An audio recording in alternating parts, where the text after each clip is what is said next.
It's Cardboard Time, episode number 110, and I'm your host, Arwen Kathke.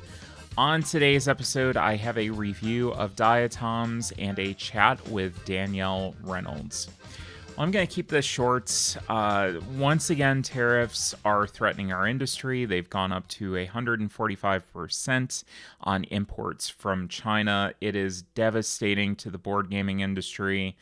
And I do ask that you please go and educate yourself on what's happening, what effect that's going to have on the industry.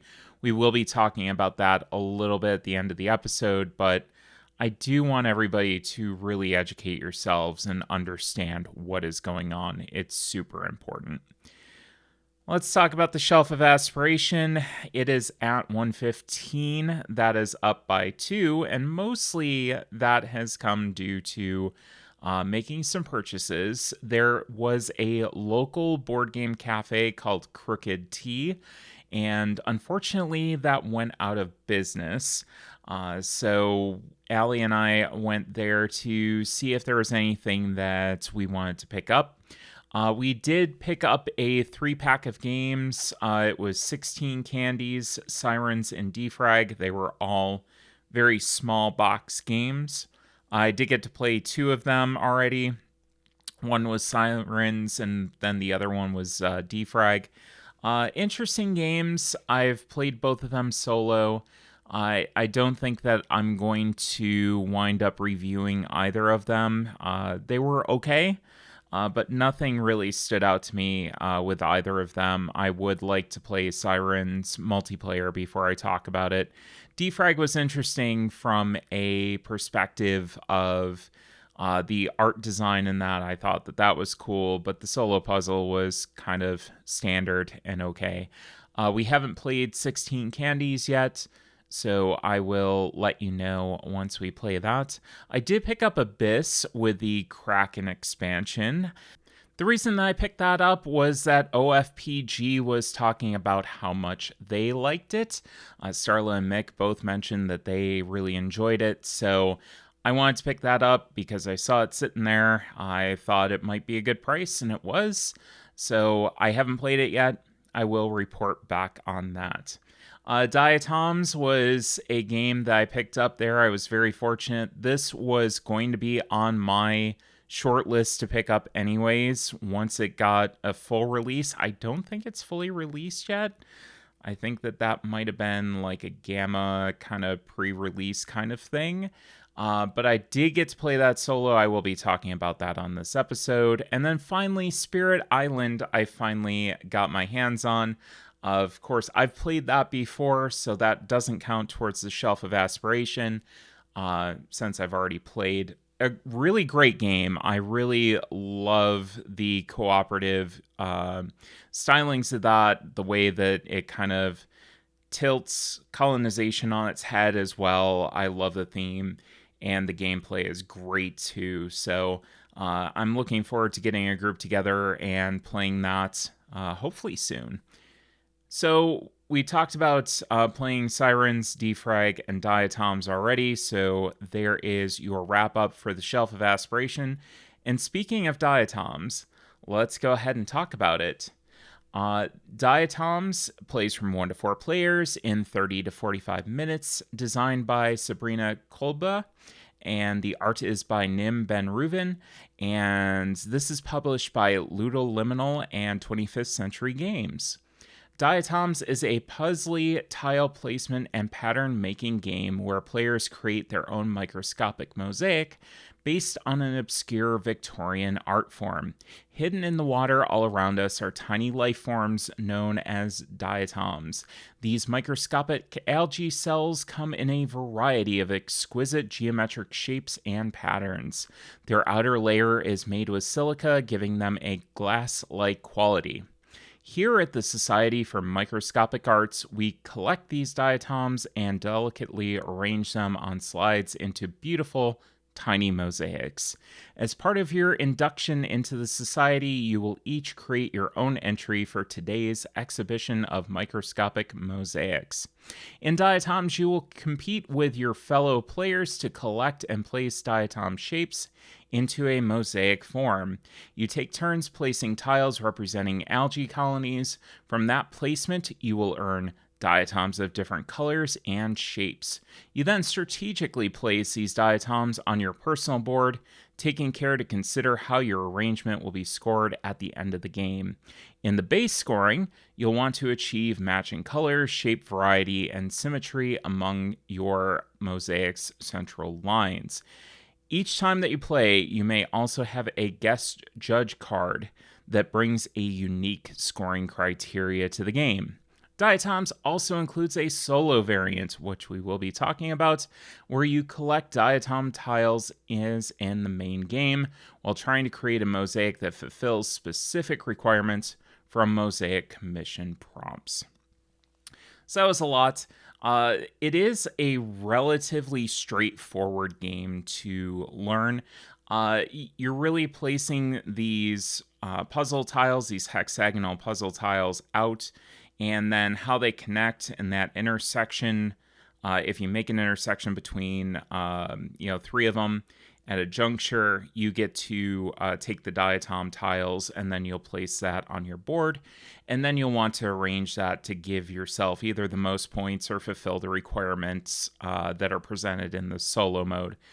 So that's pretty much it. That's what's going on. So very straightforward, which does not kind of talk about how puzzly this game is, and we'll get into that in a minute. But once again, this was purchased at the Crooked T end of business sale. I have looked at this. Sabrina was a Horizons Fellowship winner, and I got to talk with her at Gamma, and just really fascinated by this design, and looking at it, I was like, this is something that I need to play. I feel like it's going to be good. I love the puzzle on this. It's a very tricky puzzle, especially when it comes to the solo mode and these scenarios that you're going to get into. And they start off very simple.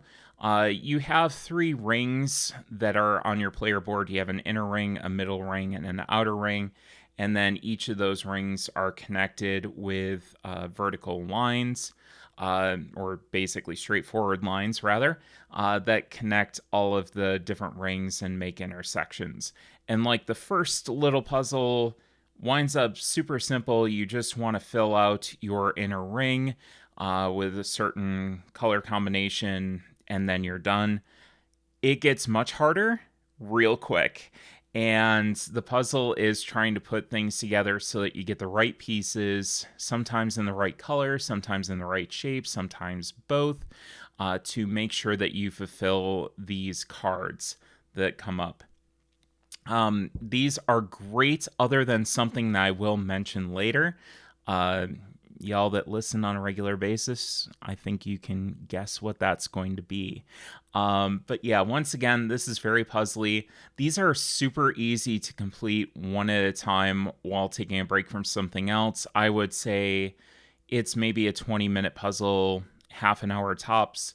You're taking a break from mowing your lawn, or actually mowing your lawn's probably taking a break from the puzzles that you'll be putting together. But if you have work or schoolwork or whatever you're doing, this makes a nice break from that. And I think that this does a really good job. It's super easy to get out to the table and just play a round of it, mark your progress in the little book if you win, and then move on to whatever else you were doing during your day. There is not a lot of player interaction. That's one thing that I think will bother some people about this.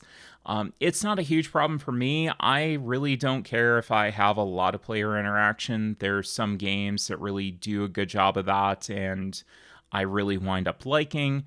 But it's not something that if it's not there, it's going to be a huge detriment. In most cases. So I didn't find that was a huge detriment, but I know that some people already have had a little bit of an issue with that, and then some people that will play this game might have some issues with that.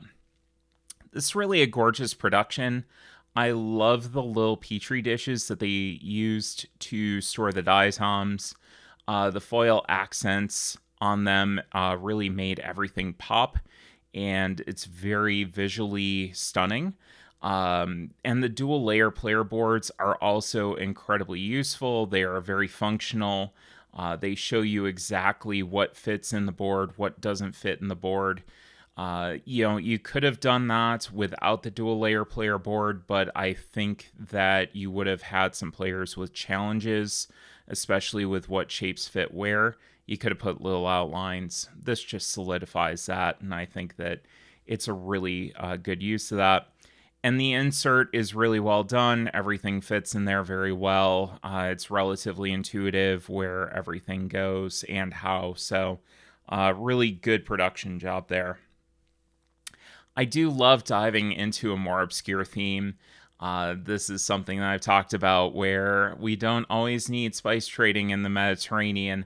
And this does something different. It's a scientific theme. I loved learning what diatoms are, and it really got me to do a little bit of research, and that was cool. So, really love games that do that.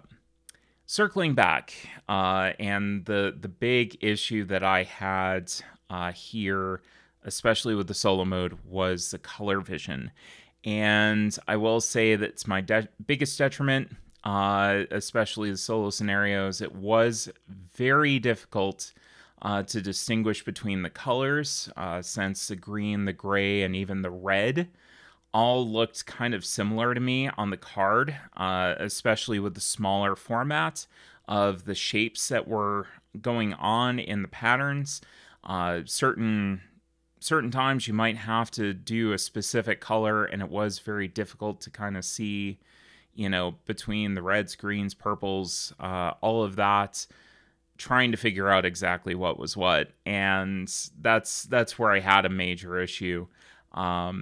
Again, because everything was so small and there wasn't that double coating that there was on the components. The components are double coated. It did take me a minute to realize exactly how the double coating worked between the diatoms and the hexagon water tiles. The hexagon water tiles are very much patterned. The diatoms have that patterning on them, but in a little bit different context. It's very hard to explain without having it directly in front of me. But there is a very small difference. Once you know that difference is there and you really look at it, it's easy going forward. But again, I think one of the things that I would look at is the solo scenarios maybe having some sort of different color where you had a letter that was corresponding to the color. Maybe I could go back in and do that to mark up my own cards. Hopefully not many people have that problem, but it did, it did kind of provide a hindrance to me in what was already a great game and a really nice puzzle, something that I enjoyed. Just a little, nitpick on that for me. So for my final thoughts, I think this is going to be mostly a solo game for me. It's going to be, fun to play with others, but again, for people who need that interaction, it may not be something that you're looking for, and it may not be something that my other friends are looking for, some of them anyways. It really has grabbed and held my interest. It's still sitting down on my table. I'm trying to play it whenever I have a lunch break or any other breaks I have. It's something that I'm getting out and trying to do those solo scenarios as much as I can, and just basically making a judgment call when it comes to the colors as much as possible. So, again, for those looking for heavy player interaction, might not be for you. But where I think this excels is really a game with a really good puzzle, a lot of decision space, but a low rules overhead. It's super simple to learn. The concept is easy to grasp, especially for people who have been in the hobby industry for a little while and playing a good amount of games. you'll pick it up very quickly. So I think for those that are looking for that, Diatoms could be for them. For those with the player interaction constraints, this is one that you might want to look into before you pick it up. But this is definitely staying on my shelves, and that was Diatoms. Well, stay tuned, because coming up next, I have an interview with Danielle Reynolds. Danielle Reynolds is my guest on today's interview segment. Danielle has a very long resume, but some of the highlights are her design work in Herstory and Origins Award nominee Caution Signs, project director at Wise Wizard Games, for tabletop gamers, on the advisory board of Tabletop Game Designers Association, where she hosts a monthly design advice column called Missing Pieces, a admin for Board Game Besties, as well as the host of the Game Design Unboxed and Proud to Game podcasts. Danielle, welcome to Cardboard Time. Thank you so much for having me. I'm super psyched. First of all, I have to ask, how do you manage everything that you do? Because there's some people in the industry that are on the go, constantly doing things. You are definitely one of those people. And I know that I don't have that energy to do that. So I'm fascinated to hear how you get the energy to do all of this. Well, my friends actually joke I'm a golden retriever as a human, so I'm an extrovert and I get energy from people and doing things. So that definitely helps me a lot. I also joke that I am single with no kids, and so I get to make my schedule, and I'm very much the kind of person that even since I was in high school and college, I would set little timers and be like, okay, I'm gonna work on this project for this long, and kind of just live off of a checklist, which I know causes a lot of people anxiety, but for me, that's how I'm able to do so much in my week. I also work remote, and that means I get to roll out of bed and start working. And so it cuts out all that driving time, which just, I take that time and put it back into volunteering for nonprofits or working my podcast or designing games outside of my day job. Or I normally just work 9 to 5, and then I go hang out with friends or work out, and then I come back and I work from 9 to midnight and rinse and repeat that. That is so incredibly wild. I think that's one thing that a lot of people that are on the business side that are trying to get people to go back to the office don't understand about remote work, is how much time that opens up for you and opens up for your employees, how much happier they are, how much more flexible that they are. I know that I wind up putting a lot more into the work that I do. When I don't have to be in the office, just because of that drive time cutting into so much of your day. Yeah, it's incredible, because I used to live in the Chicago area. I was in the suburbs, and my commute was 45 minutes to an hour and a half, just one direction, depending on traffic and weather. And so getting that back was awesome. It doesn't bother me if I want to take a weekend trip to DC. I'll drive 6-7 hours, do that for the weekend, and come back, and people are blown away by that. But I'm it's basically the commute I wasn't driving every day. And it's great, the remote work, because I can work at a friend's house, or I can go back to Arizona and visit my family and work, just from the living room. And so it's allowed me to stay connected with so many more people, which is just incredibly amazing for me, especially as an extrovert. I actually wound up getting so much done when I was out in Seattle, and I worked remotely from out there. I was dedicated. This is my work time. This is when I'm going to sign on and do all these meetings and check my emails and that. And like you said, you made a really good point in the fact that you get that energy from people, and being out there and being around, my friends and people that I haven't seen, other than conventions I haven't been able to interact with, really gave me a lot of energy and enthusiasm. So I like that you brought that up. I think that that's super important.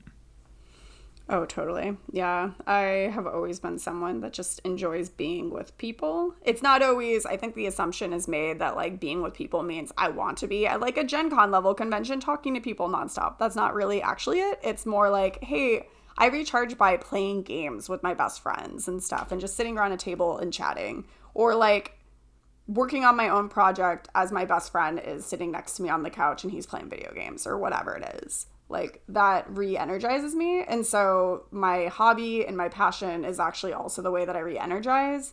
So it kind of makes it where I keep going and going and going, which maybe not always the healthiest, but it's like what makes me happy, especially when I work and do like things for tabletop gamers. I'm not paid for any of that. It just like fuels my soul though. It makes me so happy. I'm sure you feel the same way about like your podcast. Like every time you interview someone, like I just get excited. I talk to the person afterwards, and then I talk to like my friends about the conversation. Yeah, it makes me happy. Little doggo over here. Well, and even with going to conventions, and I'm sure, you know, you're like me in that you're exhausted after a convention, but you're also super excited. And, Yeah. you know, you mentioned kind of fueling your soul and kind of, you know, refilling that, you know, meter that you get to see your friends, you get to see all these people that you haven't seen in a long time. And I try to explain that to like my mom. For instance, she's like, you're always so exhausted when you go to a convention, you come back home and then you need to take a break. And I said, yeah, but that's stuff that I do to kind of keep me going. Like once I get the physical rest, my emotional rest is there and I'm ready to do more. And like you said, that's something that I get from the podcast as well, is getting to talk to all these amazing people too. Oh, for sure. Yeah, I always am like on a high because I'll be like, oh, I pitched this game and someone really loved it. Or like I had a work meeting with like a content creator and they're super enthusiastic about whatever game that I'm currently working on with Wise Wizard. And so it's just like, I call my mom and I like list off a bunch of stuff she doesn't understand, but she's happy that I'm excited. So can you tell everyone a little bit that doesn't know about how you got into the hobby? Sure, yeah. So my origin story kind of started with the Comic-Con called C2E2, which as we're recording is actually happening in Chicago right now. And that was back in like 2018. I was working at Fujifilm Graphic Systems as their tech center coordinator. So I was in charge of like those multi-million-dollar printers that are actually used in China to print board games. And so I knew how to use all those, which really helped me later on. I did not know I was leveling up my LinkedIn to get into games like majority of my life, but I was. But my coworkers were going to go to C2E2, and I am a huge comic book nerd. Like, I used to read them constantly. I have since then kind of transitioned more into games as my, like, dream career and, like, what I like to do mostly. But at the time, I was up to date on most DC and Marvel comics. And so I was like, oh my God, I want to come with. So I, of course, cosplayed because that's what I thought you do when you go to a Comic-Con. And I meet up with them, and I'm also not a heels girl. I do not wear heels often. I've gotten better with them, but at the time, very much not for me. But I decided to wear them, not realizing that this convention, similar to like a Gen Con, has nowhere to sit. And I'm not someone who's used to doing that. So my coworkers ditched my butt. And I thankfully struck up a conversation with a Canadian company called Blind Ferret Entertainment. And they were the ones that used to do this subscription box called Board Game Bento, where you get like a monthly collection of games based off of whatever theme it was for the month. They also made like RPGs and board games based off of their digital comics. And so we're like talking about that. They offer me a seat behind in their booth and stuff, and a fan-made cookie, which I politely declined. And so I'm chatting with them until this guy comes up and he's like, you're in my seat. And I was like, oh my God, I'm sorry. And he's like, I'm just messing with you. I'm Canadian. And so his name was Ryan Costello. And we started talking. We exchanged emails. And then we kind of start like messaging through like really long emails. And it transitioned into I always had to print stuff. So I got to print whatever personal project I wanted at that job at the time. Because if you didn't print on these printers, the ink would like dry up and, you know, break it, which costs thousands of dollars, versus like printing something every day, which just kind of keeps it going and unclogged. So I would print whatever projects. So I printed all of their Gen Con booth graphics, which anyone who knows what that costs saved them a crap ton of money in exchange for them having me go to Gen Con for my first time. So that was my first board game convention. I went there, immediately became inspired, and I was like, I want to learn how to design games because I studied graphic design and psychology in college, so I had a double major. And it was like everything that I liked. Like I grew up playing games. I had a lot of fun. I used to go to like my neighbors a block away and we would play the more obscure games at the time that you couldn't find as often with the Godwins. And it was just like, it was somewhat overwhelming in the crowds, but just like looking at the diversity and the amount of different types of games was just so cool. And so Ryan was kind of my mentor in showing me like the BGG page so I could learn about the different mechanics. Recommended I join like different Facebook groups and meetup groups and stuff in my local area. And thankfully, because I was in the Chicago area at the time, there was a lot of gaming happening. Granted, at the time, there was no queer gamers that I at least got connected with in my area. So I actually started my handle like Token Gamer as kind of a joke, which later I realized like, no, there's a crap ton of gay happening. Like it's definitely not just me. But yeah, no, so I kind of just like springboarded from there and just kept trying to make it happen and trying to like design things, going to groups, kind of taking over being a host of the group. And like as being a woman and being like queer, it started bringing people like me into the group and it was really cool. But eventually I, in 2020, ended up taking a job and switching over to the East Coast during COVID to start my first like full-time board game job. And then I kind of just kept going from there, and I got the zoomies. I've done a lot in a short period of time. I mean, as evidenced by what I read off at the top of the episode, I mean, you are involved in so many different things, which we're going to talk about for sure as this interview goes on. But yeah, I think it's kind of fascinating how much you've gotten into and reading up on you and reading your blog. Some things that I've played in the past that you've been part of as well. But the first thing that I wanted to talk to you about was kind of stepping us through the design process and story on Caution Signs. Sure. A fun little party game. We played it on New Year's Eve. My fiance has specifically requested that we have it on the game table at our wedding. We had so much fun with it. Woo! So yeah. So can you kind of step us through what that looked like? Yeah, so when I design games, sometimes it comes from people that inspire me. Some of my friends actually joke that I'm the Taylor Swift of board game designers, so like be careful dating me. Sometimes you'll end up in a game, but even be careful being a friend with me because you also might end up in a game. But in this case, Caution Signs, I was visiting a friend in Hawaii, and then another friend also happened to be there at the same time. And so we were all hiking around Volcano National Park, and I kept seeing like wacky caution signs, like don't step in the lava, or like falling rocks, or like don't get pulled by the riptide, or like don't get eaten by a shark, as I was on this vacation. And I'm just like, you know that someone was dumb enough to make some of these have to be in the world. And because one of the friends that was there was Tanya, who was working in vendor relations at Hasbro, we were talking about games and like what it is they're looking for. And because I pitched to so many different companies, I typically have an idea of like everyone's wish list. And it's really difficult to come up with a good party game because you need to be able to basically explain it by pointing at the back of the box. And with Caution Signs, looking at all those different wacky signs and then kind of having this conversation about like what makes a good party game, like how do we do this? I was just like, wait a sec, you know, it'd be really cool. Like, what if it was like a drawing game about creating these weird caution signs about like wacky things that happen when they're like combined or whatever. And so I had been texting with Scott Brady, who designed Boop and Hues and Cues.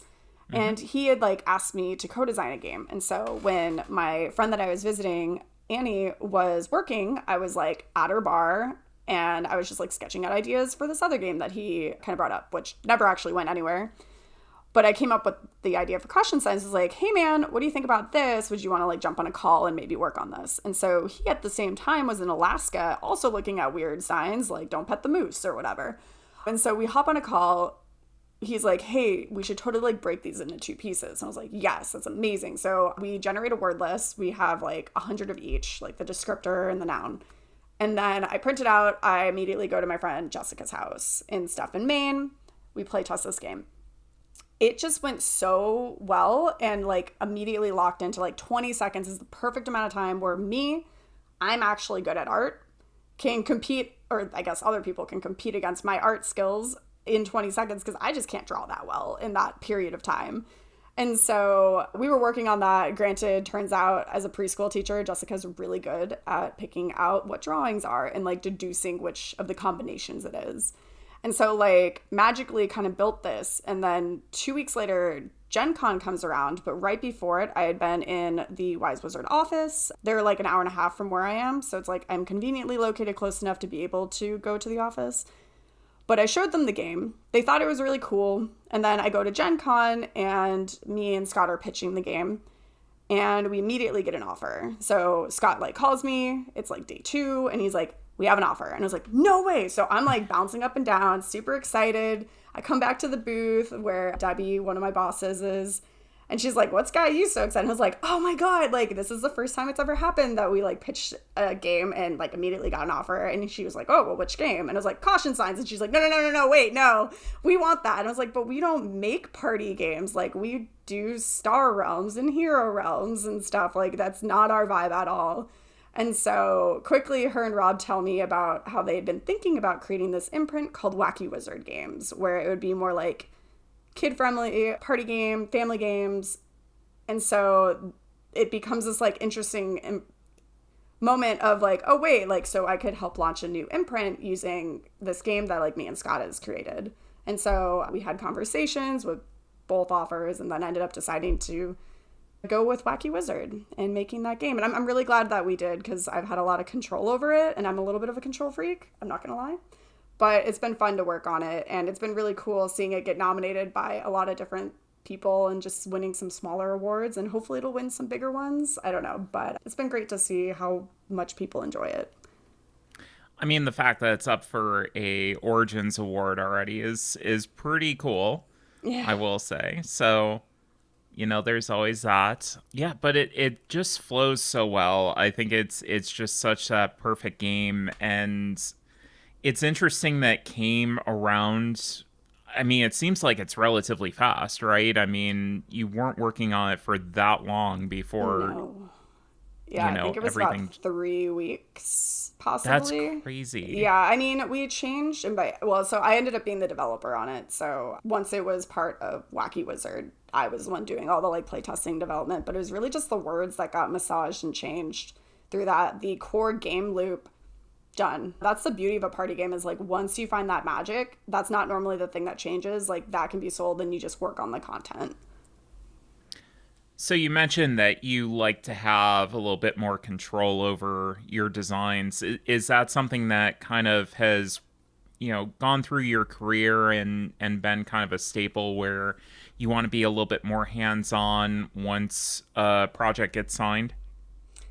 So, yeah, actually, I probably have had more control over my games than the average designer, especially for not being someone who's ever self-published. My games originally, my first 5 that came out, were through a previous job where I started up a design studio. And so inside of that, we also had a graphic designer. And like, I was the one working as a manufacturer, speccing it out, so I got to choose all the components, the box size, and everything based on the direction department stores are asking for, which were either like Walgreens or Target. And so I got a ton of experience getting to like help make decisions on what the name should be, what should the look be, what kind of components do we want to have in the game.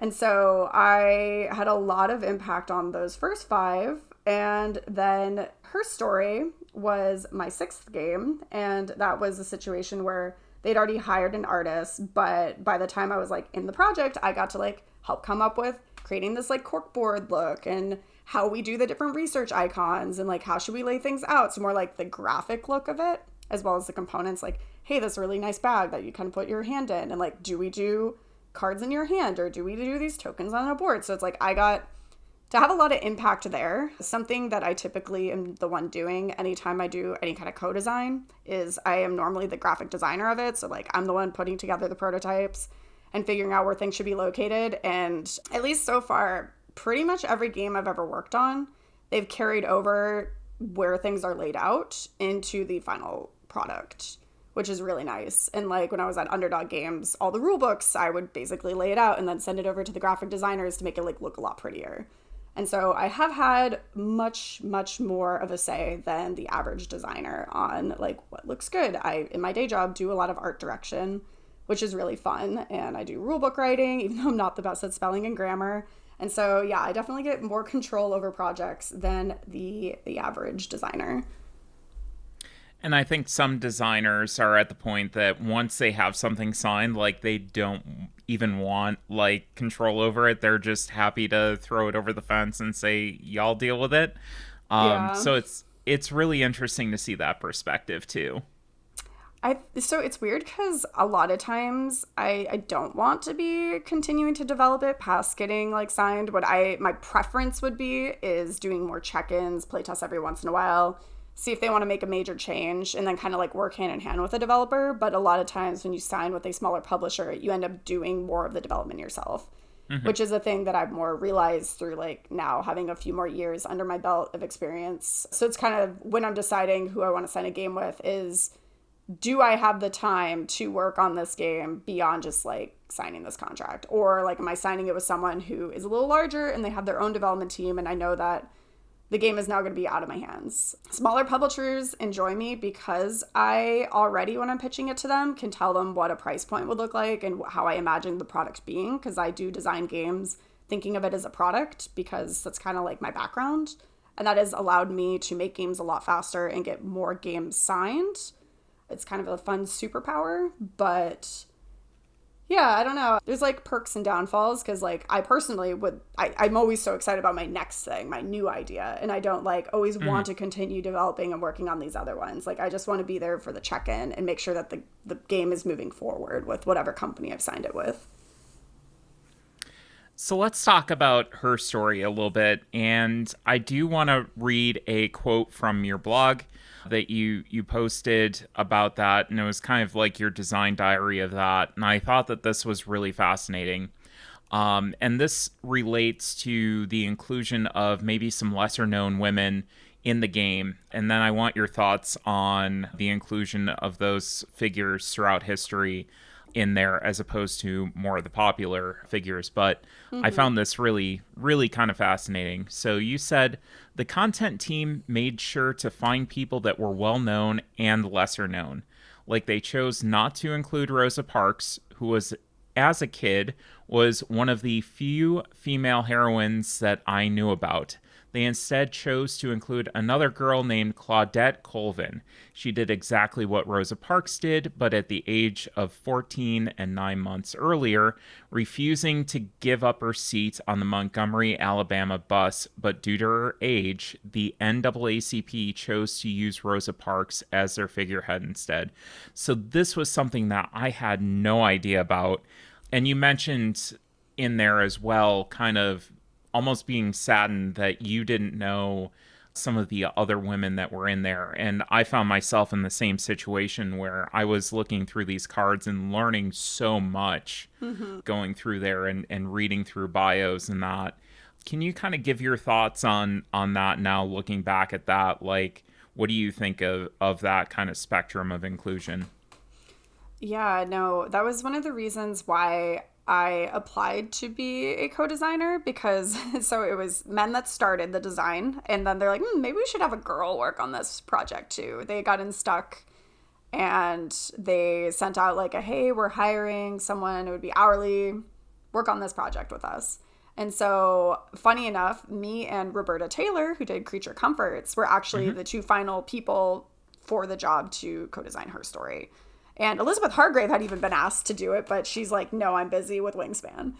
And so Roberta couldn't do it because she just like didn't have enough time where I was able to dedicate the time. I basically gave up my nights during one summer to work on her story. And I playtested it, I think it was 13 times a week.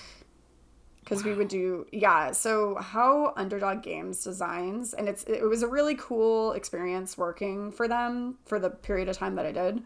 But they would do split tests where we would have the same playtest group play two different versions of the game. And so it was always my version versus Nick Bentley's version.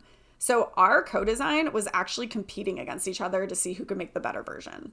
And I would be the one to implement whatever changes, because we would do the two versions. We'd have the playtesters tell us what they like. And then afterwards we would stay on and chat and decide like what pieces we're keeping. And then I would stay up later and I would integrate those changes. And then the next day we would rinse and repeat. And we would do that And then the 13th playtest of the week would be showing the internal studio which version was the best, like from that week's worth of playtesting. And so we did that for quite a few months. And that was like how her story was playtested, which is very different from most of my co-designs or just really how I've playtested some of my other games. But seeing the diversity in it is so amazing because I was working on the game mechanics before I got to see what all the art would look like. Like in the hiring brief, there was a illustration of what the style would look like, and I thought it was gorgeous, but I had no idea how beautiful the game would turn out. And when the content team was working and I finally got to like integrate and put those cards together and put it on like Tabletop Simulator and print it out, I was just like, oh my God, this is so cool. So I started like reading through it and then trying to like move people around and be like, oh, this power kind of feels more like this one. Like one of my favorite catch-up mechanic cards is Cleopatra. Cleopatra, yeah. Yeah, I was like, oh my God, on the tip of my tongue. So Cleopatra, hers is if you're like in last place, you literally just get a point every turn. And so I have seen someone get that card mixed with a bunch of endgame scoring. So she's just like barely, like the person would just be like barely keeping up. It's like, hey guys, I'm coming. And at the very end, they just like smoke everyone and lap everyone with those endgames. And it just like, that was such a cool play to see. And I was like, oh, I love this. Like Cleopatra's just like thriving in her own way. I also had a mini crush on Hedy Lamarr when I found out like who she was, and so much so that the art team put her on the side of the box as like an Easter egg and also bought me a print image of her who is like now currently next to my keyboard. Yeah, so I like that there's little Easter eggs in like all my games. There's always like dirty jokes or gay shit in a lot of them.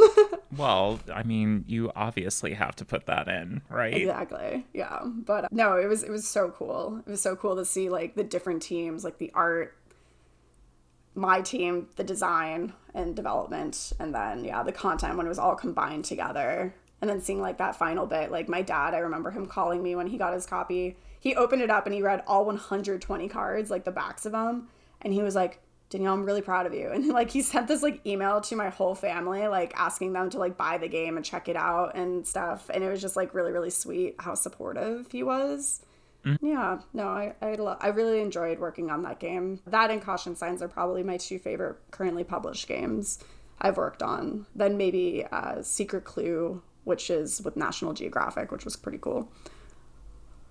So do you have any advice for some up-and-coming designers that you would give them after all of this work that you've done? I have a lot of pieces of advice. With the tariff stuff, I'm going to pretend that they're not existing, because otherwise my advice would be very different. I'd be like, don't do it. Mm-hmm. But if that gets figured out, in that case, I would say, like, make the prototype. Like, just do it. Be the Nike commercial. Like, just do it. Create the prototype. Find someone to play test with. See if it's a viable idea. The more you do this, the better you're going to get. When I was at Underdog, we had a design challenge for like 3 months where I had to come up with a game idea, create the prototype, play test it in a day, get the feedback, change it, play it again, and then toss it out. And I did that for 3 months. And I became a machine on how quickly I can design something, how quickly I can implement an idea or take tweaks, and also how I can reuse graphics to make that a lot faster. So like having icons available to you is great. But like figure out a system that works for you. Do not spend a ton of money on your prototypes. I just use like printer paper. Like my hack is I have a printer that can print thicker paper. And so I just use that and a cutter that's like $100-ish that I bought, but I've had it for years, and chop, get it done fast. And then I just use like cubes or whatever I have that I've bought from like Amazon, some like craft store on Amazon. And I build prototypes quickly. And like if something's not working, figure out if it's something you need to change or if it's something where it's like you need to kill your darling. I am the type of designer that works on a lot of projects. Other people are the type that will work on one project for years. I can't do that. That's not how I work, but I'm not saying that that's not how you could work, because everyone works a little different. So it's like, I would just say make the prototype. And then the other part is networking. If you're going to become a designer and you want to do this either like full time, or you want to have at least a few games out as like a little more than a hobby, but more of a side gig for you, networking is big. You can do that through joining Facebook groups, Discords, being on podcasts, going to conventions. There's so many different ways to go about it. I always recommend going to like Unpub or the Protospiels. That is a great way for different designers to meet each other. Or you mentioned like Tabletop Game Designers Association. If you're like really gung-ho about being a designer, like join that. It's like $100 or something a year. And you get access to a ton of amazing resources and a community, and you get to listen to whatever blog posts that I've like typed out, which is always questions asked by designers that they're curious to hear about and stuff. So it kind of just depends, like if you're doing this for funsies or if you're trying to like do this as a career, but really just like make the game and meet like-minded people, because I learned so much so quickly from playtesting other people's games and like getting to know other designers and playing games. Play tons of published games, because you're going to get inspired by their mechanics. You'll have a huge toolbox in your head to pull from, and you'll get a better idea of like what end products look like. Because like I mentioned, when I design it as a product. So I know if like a game is going to take like 15 minutes, it should not be a game that's going to cost $40. So like I shouldn't have minis in it or whatever. So it's like you got to think about how much people are willing to play for the experience you're putting out, which will come later. That's not like an early thing. But yeah, I would say just make the prototype, network. Those are probably the two that I would mostly focus on as a newer person. And I think it's so interesting, like with making the prototype, it's something that you can do just by putting numbers and symbols and words on a piece of paper. You don't have to have the art. You don't have to have like the final design. It is literally, hey, does this mechanic work? Is this a game kind of thing? Mm-hmm. Oh, for sure. Yeah, I mean, my prototypes are pretty, but I have a ton of friends that are not pretty, but they're super work. People understand how to play them. I have played games where it's like chicken scratch. I actually love using dry erase cards, and I bring them with me to conventions, so I can like come up with stuff on the fly and just like write it down. But yeah, it doesn't need to be pretty. It needs to be functional. So the graphic and like the layout is typically more important than the art when you're playtesting and you're making those initial ones. So you did mention the T word, and I think we'd be remiss to not talk about tariffs. Mm-hmm. So this is something that I think my audience is relatively familiar with. You've heard me talk about them a few times now as they've emerged. They are very significant in, the trade between the US and China, where we get pretty much all of our game stuff from. Yeah. So how is that affecting you? How is that affecting your community, and how are you seeing the effects of this kind of play out? Yeah, so it's been rough. I actually took a mental health day on Friday, and I've never done that in my entire life. So for me personally, and I actually chose to post this on social media because I'm not normally someone to talk about negative things, but because I realized from just talking to my uncle, he didn't even know anyone that was affected by it. I realized that my story could help people put like a face to it versus just people like, oh, like this is bad, this sucks. But it's like when you actually hear people's real stories and how it's actually affecting them, I felt like it was powerful. So I did it. So now I get to do it in a verbal form here. But for me personally, I had 2 games that were supposed to come out this year. Both of them are not coming out anymore. I have 5 contracts that have been put on pause. 3 feel like they're probably going to get dropped. 2 I'm hoping are just paused and will get signed later on. And all of my coworkers are looking for jobs right now. And I found that out, which is why I took the mental health day. Because that just really hit hard that looking at my games currently at the time of this being recorded, I have 9 published games and 8 of them are never being reprinted again.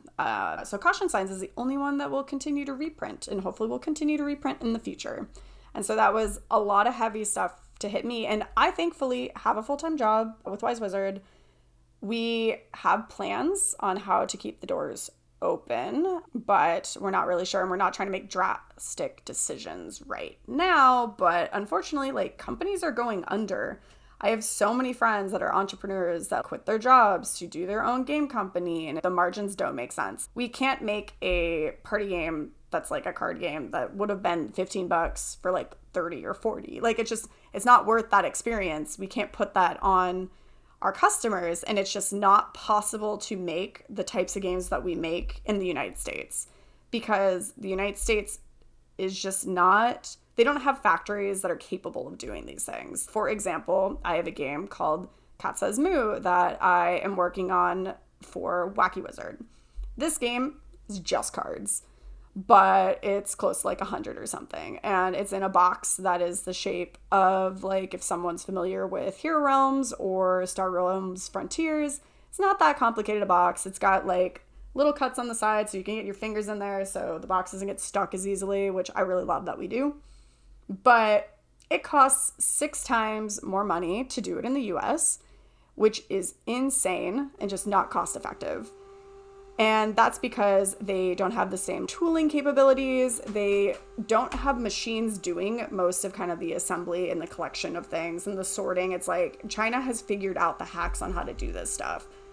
Where the United States is like, oh, we can offer you the codename size box and the insert, and we can do this one size of a die cut. And as long as you fit into the things that they have available, then yeah, it's a little more affordable, but even still not so much. And when looking, like, that was a very simple game. If I looked and tried to make like Robot Quest Arena, that just would never happen. It would be like a $200 game, where already it's like an $80 game. It might actually be more than that if we did it in the US. It's just not possible. And people don't recognize that. There's also just not enough time for those manufacturers in the United States to build the capability to be able to do that. And also, they can't take on the amount of clientele if we all were to switch to go to them right now.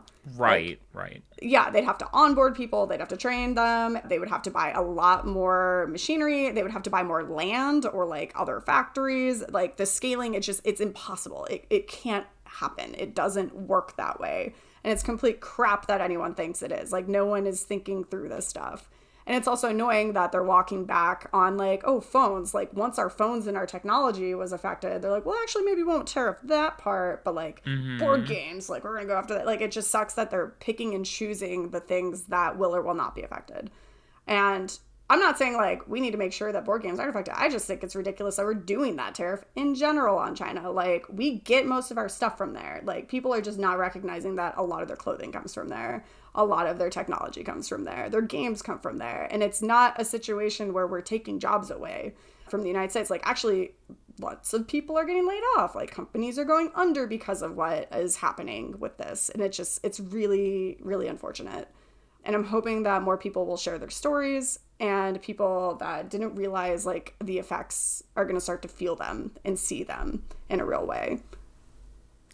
Yeah, and I think one of the things that you brought up was sharing your story and that and having that impact. And that goes for a number of different things, right? You know, that goes for the current situation with the tariffs. That goes for queer rights. I mean, when people don't understand and they don't have a personal story that they can put with everything and have that direct link where they can hear, yes, somebody is suffering, or multiple people are suffering, or an entire community is suffering, I think that becomes a much more powerful force than just somebody seeing, oh, these tariffs are going on in the news, and they don't have that personal context, or they don't think of how that's going to affect people. So I'm really glad that you put that out there and you're willing to talk about it. And I think the more designers that are willing to talk about it and really share their stories, the better. I mean, I think from my position, I try to amplify that as much as possible because there's just so many people that don't know exactly how hard this is going to hit our industry. And I know a lot of us are really worried about that. One thing that you also mentioned was the fact that, you know, some shops are already closing and the situation is in flux. We don't know what's going to happen today, tomorrow, Tuesday, Wednesday. It could all be different. And that's not good for business either, because you're trying to make a decision on what direction are we going to go in? Are we going to invest in this? Are we going to pull back on that? we can't survive with all this uncertainty. And, that's another thing that even with things being pulled back, it might be too late at that point. The decision's already been made. That's been really rough. Me having frustrations over the people that have decided to drop things or lay off people. And it's just like, you don't even know what's going to happen because things have been bouncing all over. But it sucks because no one can make decisions. Like for me, my day job, we're like, okay, well, do we pause things? I've been contacting our different manufacturing partners to see like what they can do for us. Like, can they hold our inventory so we don't have to ship it out as soon? Can we just give them, like, literally we'll just keep going, making all the art files, keep developing our games, but just we won't be able to hit print until we're like certain. But the problem is, if everyone does that at the same time, they're not going to be able to make all our games at the same time. Like, right. There is a queue. There is a lot of stuff that, like, these decisions right now, even if it clears up tomorrow, has already affected everything. And it's a domino effect that people just, like, don't really connect with. And we have situations where, like, okay, if you're not reprinting now, you may not have your games by the time Christmas rolls around. And that is, like, our number one time of selling. That is, like, how people keep their lights on is the Christmas season.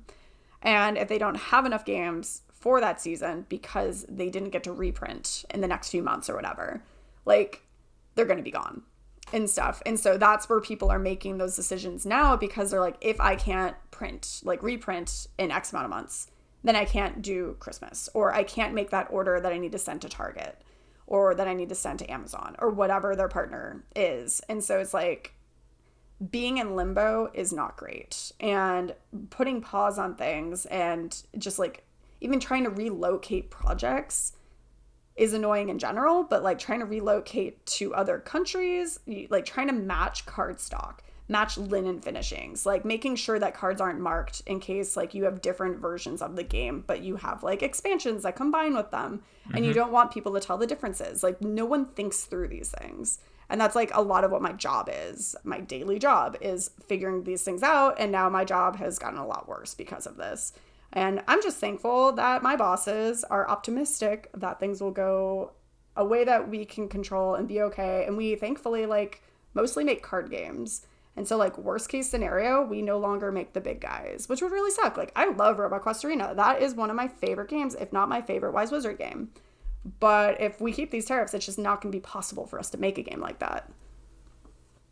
Yeah, and I do see kind of more of a scaling down as time goes on with this. And hopefully, cooler heads will prevail and we'll start to think about this and maybe some of this goes away.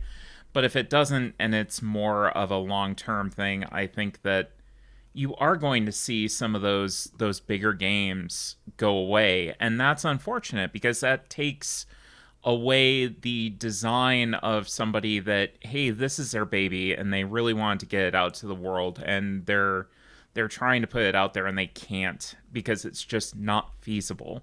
Oh, totally. There's also so many designers and publishers that focus on like Euro games. And I mean, not to say, because a lot of those publishers aren't based in the United States, but they still sell their games through the United States. And so we're just not going to be as big of a consumer of games because we will be tariffed to bring them in, even from other countries. It's just so ridiculous.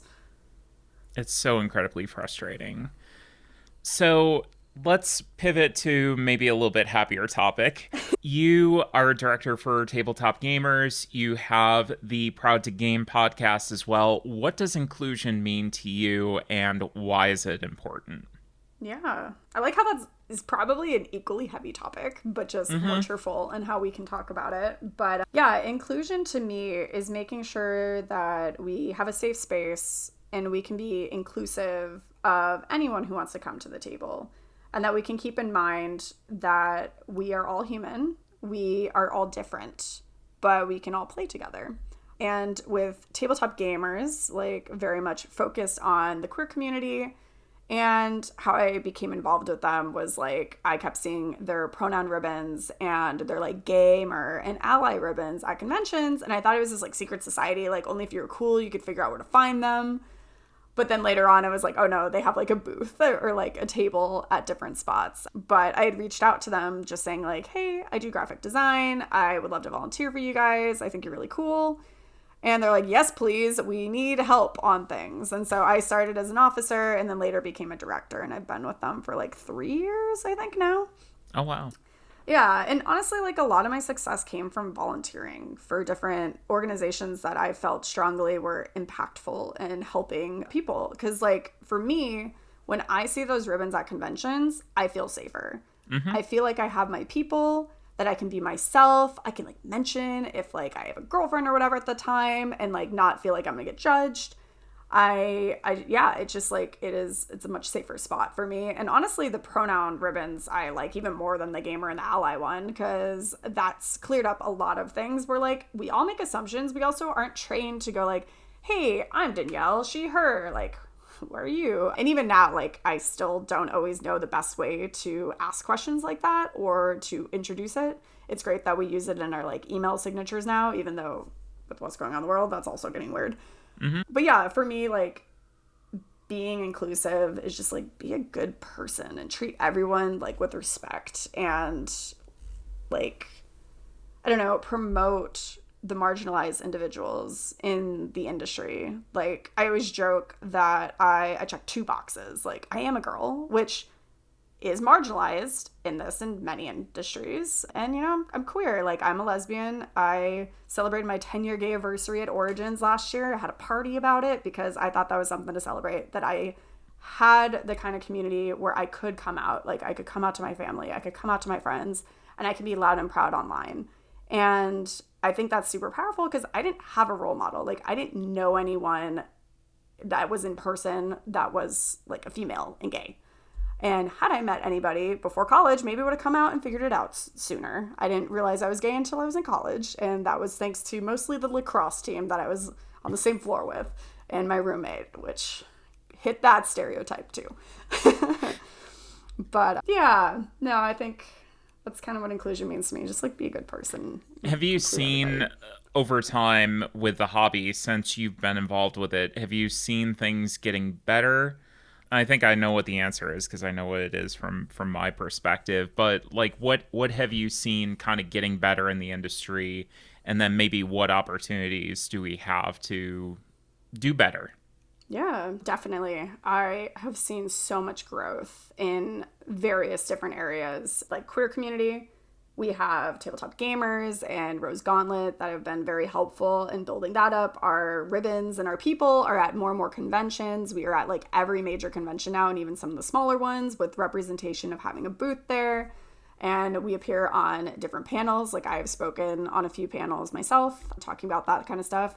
And then as far as like women go, I'm an admin for Board Game Bestie. It's a Facebook group where it's just a community of women, trans, non-binary, femme-presenting individuals, all just like hanging out, posting when there's cool games or if there's going to be like a little group meetup at a convention and stuff. And it's just like a safe community for us to talk and make sure everyone's aware of different opportunities. Like, anytime I see a game design contest or whatever, I'll post it there. If there's some like award thing that people can apply to, like, I post it there. And it just like helps keep everyone aware of like what's going on, which is great. And then like Unpub, I was just there, and we always do like a signal boost breakfast at the main convention and stuff where we have all the different marginalized individuals there to like network and get to know each other and like meet and click up, because I know when I first started, I felt so alone. Like, I was always the only girl joining some of these like meetup groups in the Chicago area. Like, if there was a girl, it was normally someone's girlfriend. But now I don't see that. Like, I see women that are there alone or with like their best friend, which has been really cool. And like at Unpub, you see at least one girl at like every table, which is awesome. And on the BIPOC side, like Rose Gauntlet puts on the BIPOC room at Gen Con. And more content creators and more designers and like more of like a lot of that is kind of like growing, and people are having more access to those types of games. Like Tabletop Gamers donates games to community centers. So like queer kids that maybe don't have a safe place to land after school can go there and play games and get to know each other. And like, I know other organizations that send games to impoverished areas. And like a big thing is a lot of minorities are lower income. And when you are lower income, and I grew up like low middle class, like you just don't have money to buy board games. Like you have money to buy food and to get maybe new clothing or school supplies or whatever. And people just do not think about that. And like with COVID, I always say that a good thing that came out of it was how much was brought online. We now gave access to pitching online. We had like programs like Tabletop Simulator where you could play test online. And like for me, I had the ability because like I have 2 legs at work. I am outgoing. I am able to have time off and stuff, and I can go to conventions. But like even me, I didn't have a lot of money, so I would volunteer at booths in order to go to a convention, and then on my breaks I would be pitching games, and I still do this to this day. But not everyone can do that. Like maybe you're a single mother and you have to work during the day and you have to take care of the kids at night. Like where do you find the time to be able to take off to go to a convention? Where do you find the money if like you're lower income? Like there's just so many barriers to these things. And going digital on a lot of things created a more inclusive space. People had more access. Board Game Arena, like you can play free games and you can play on there. Like maybe you can't afford the like physical game, but also like Facebook Marketplace or like BGG, like all of these cool places you can now get like used games, which typically are in really good shape because a lot of us have too many games that we played once or twice. Yep. And so it's just like, for me, I have seen a lot of growth in all those areas because we have created nonprofits. We've created groups to kind of boost those things. We've like kind of met and like helped everyone rise together. And I have a ton of like allies and stuff that help me in those ways as well. And for me, I have seen a lot of improvement. Like, sure, we still need more, but like, I'm not the token gamer anymore. Like, yes, I'm asked to do a lot of things because I'm gay, and I now can say, no, have you met this person instead, which is really nice. I think the representation kind of walking around conventions has changed too dramatically. Like, especially a PAX Unplugged was definitely noticeable. You saw people of every color. You saw queer people that were just visibly queer existing and having fun. And you didn't see that, you know, and I know that we kind of both got into the hobby relatively around the same time, at least started going to conventions and that. Yeah. You know, my first convention was Origins in 2016.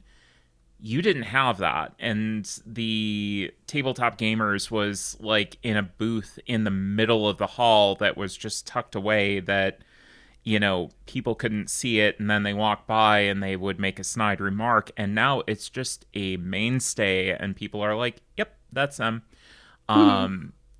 I think it's so refreshing that we've built this community and people that came before us laid that foundation, and now we get to kind of continue that and build it and make it better.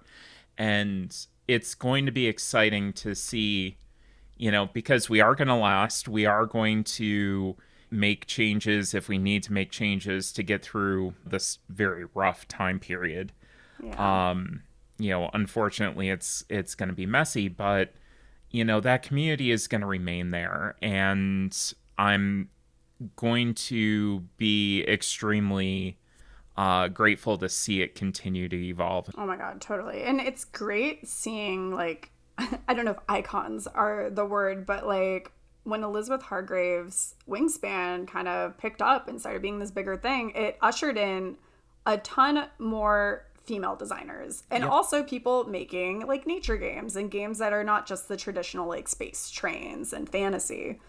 And so it's like having specific people like kind of appear and be that icon or that person to like look up to has been really, really nice. We have a lot more voices like that.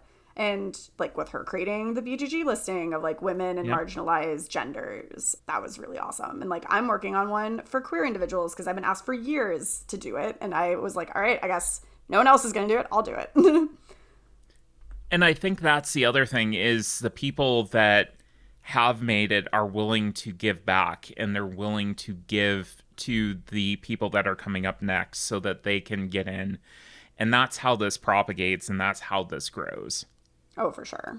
Yeah, I don't see it as competition. I see it as like helping get more people in, more voices heard. I love co-designing with people that have never had a game published.